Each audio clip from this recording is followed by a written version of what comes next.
Assalamualaikum warahmatullahi wabarakatuh. Salam sejahtera untuk kita semua. Saudara-saudara sekalian, hari ini KPU telah mengeluarkan pengumuman resmi yang hasilnya dalam versi KPU telah kita dengar bersama. Tapi dalam sebuah pemilihan, proses itu tidak kalah penting daripada hasilnya. Proses pemilihan itu penting untuk dipastikan terbuka, adil, jujur, bebas dari berbagai macam tekanan. Untuk apa? Untuk menjamin bahwa semua suara yang memenuhi syarat akan didengar dan akan dihormati. Proses pemilihan ini penting untuk dijaga agar memastikan legitimasi, kepercayaan, dan inklusivitas dalam hasilnya. Tanpa proses yang kredibel, legitimasi calon yang terpilih atau legitimasi keputusan bisa menyebabkan keraguan. Maka menjaga integritas pemilihan adalah fundamental untuk kelangsungan demokrasi dan untuk terpenuhinya aspirasi masyarakat secara keseluruhan. Atas dasar itu, izinkan kami menyampaikan pernyataan untuk mendakapi proses pemilu yang sejak awal hingga saat ini.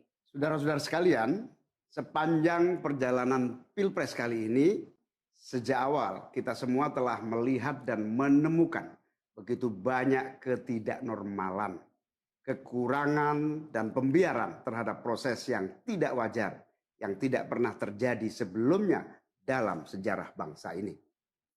Sudah menjadi rahasia umum, berbagai kekurangan ini telah kita temui sejak jauh sebelum pencoblosan. Mulai dari rekayasa regulasi sampai ke intervensi alat negara. Dan semua ini telah menjadi catatan media serta jadi catatan publik.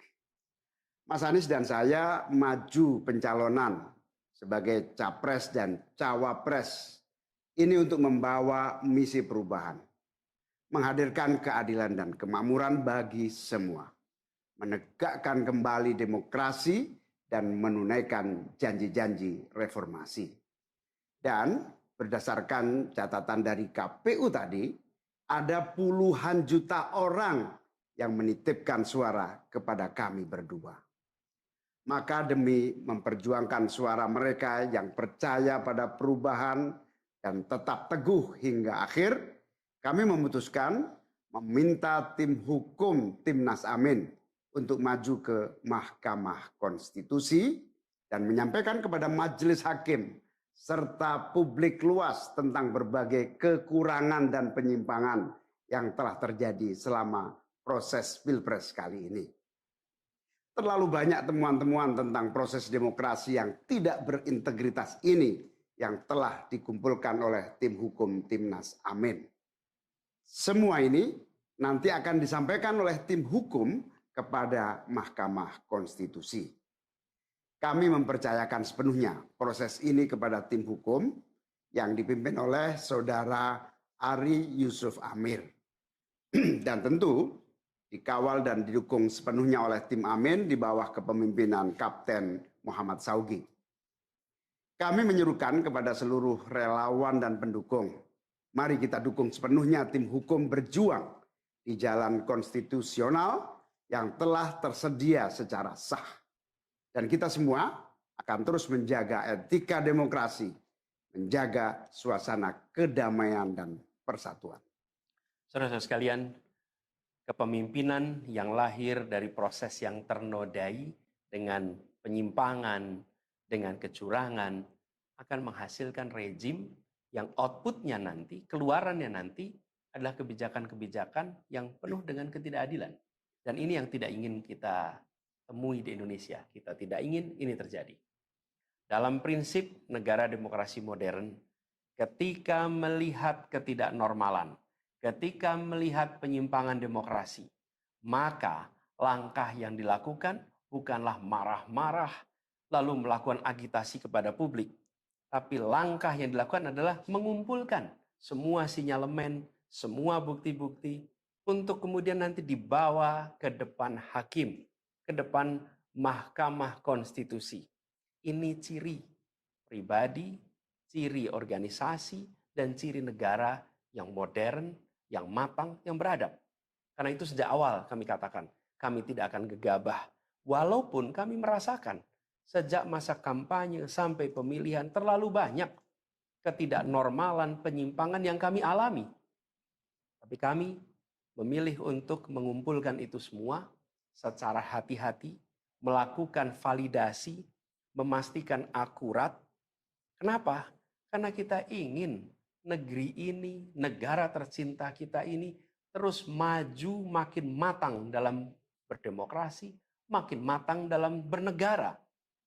Dan ini kita kerjakan dengan keseriusan. Kita tidak ingin proses demokrasi yang terjadi membuat kita mundur mendekati masa prareformasi. Karena itulah kita menjaga semua proses ini secara baik, secara tertib. Walaupun itu semua kita lakukan, akan ada saja yang berusaha merendahkan usaha konstitusional ini. Ada saja yang nanti akan mendegradasi usaha konstitusional ini. Seakan ini adalah sikap penyangkalan dan tidak mau menerima kekalahan. Izinkan kami tegaskan di sini. Kami tidak ingin membiarkan penyimpangan atas demokrasi itu berlalu tak ditantang. Kami tidak ingin penyimpangan itu berlalu tanpa catatan. Kami tidak ingin ini menjadi presiden yang buruk bagi generasi-generasi yang akan datang. Biarlah cukup berhenti sampai di sini. Jangan ada pembiaran. Bila penyimpangan, pelanggaran dibiarkan, dia menjadi kebiasaan. Bila kebiasaan dibiarkan, dia menjadi budaya. Kita tidak ingin budaya demokrasi kita penuh dengan ketidaknormalan. Kita ingin mengembalikan demokrasi kita menjadi demokrasi yang penuh dengan kewarasan. Demokrasi yang mengedepankan adab. Ini yang harus kita kerjakan. Karena itulah kenapa kita memilih jalur ini. Karena kita ingin agar pengalaman ini nantinya tidak menular. Tidak menular kemana? Ke pemilihan-pemilihan berikutnya. Baik pilpres, nanti akan ada ratusan pilkada, akan ada pileg tingkat 1, tingkat 2, yang tidak boleh mengalami yang pernah kita saksikan sama-sama. Walaupun kami sadar kita ini dalam situasi yang tidak normal. Banyak yang menyampaikan kepada kami bahwa kemungkinan untuk bisa mendapatkan keadilan itu kemungkinannya amat kecil. Berbagai pihak mengatakan ini lembaga-lembaga negara yang terkait penyelenggaraan pemilu, terkait penyelenggaraan sengketa, telah terkooptasi oleh oknum-oknum yang sudah terbukti melanggar etik.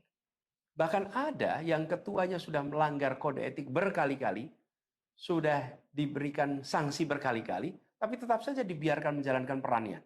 Padahal perannya memiliki dampak pada kehidupan seluruh bangsa Indonesia dan perjalanan ke depan negara kita. Meskipun kita dengar itu semua, meskipun kita saksikan ketidaknormalan itu, tapi kami tetap memilih berada pada jalan dan jalur konstitusi. Kami berharap pertolongan Allah Subhanahu wa taala, pertolongan Tuhan yang Maha Kuasa.